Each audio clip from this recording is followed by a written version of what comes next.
വ്യൂവേഴ്സിന്റെ എണ്ണം പെരുപ്പിച്ച് കാണിക്കുന്ന mobile ജാലവിദ്യയായ phone ഫാമിങ്ങിനെ കുറിച്ച് നിങ്ങൾ കേട്ടിട്ടുണ്ടോ?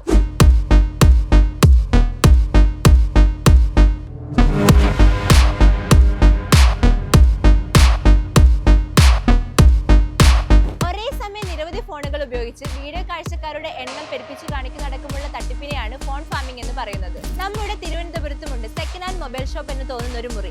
പക്ഷേ ആ മുറിക്കുള്ളിൽ ഓണായി കിടക്കുന്നത് ഡസൻ കണക്കിന് ഫോണുകളാണ്. ആ ഫോണുകൾ ഒരേ സമയം ഒരുമിച്ച് ഒരേ വീഡിയോകൾ തന്നെ കാണുകയും ലൈക്ക് ചെയ്യുകയും കമന്റ് ചെയ്യുകയും ചെയ്യുന്നു.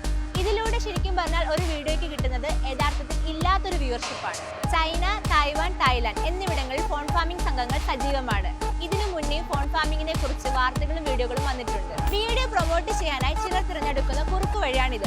പല രാജ്യങ്ങളിലും ഇതിനെ ഒരു ഗുരുതര സൈബർ കുറ്റമായിട്ടാണ് കാണുന്നത്. ഒരു രാത്രി കൊണ്ട് ഒരു വീഡിയോയ്ക്ക് 1 ലക്ഷത്തിന് മേലെ വ്യൂവേഴ്സ് വന്നിട്ടുണ്ടെങ്കിൽ അത് പോപ്പുലാരിറ്റി ആകണമെന്നില്ല. ഇതുപോലെയുള്ള സൈബർ ജാലവിദ്യ ആയിരിക്കാം. ഇപ്പോൾ ഫോൺ ഫാമിങ്ങിനെ കുറിച്ച് ഒരുപാട് വാർത്തകൾ പുറത്തു വരുന്നുണ്ട്. അപ്പോൾ ഇതുപോലുള്ള വീഡിയോസ് കാണാൻ ഞങ്ങളുടെ പേജ് ഫോളോ ചെയ്യുക.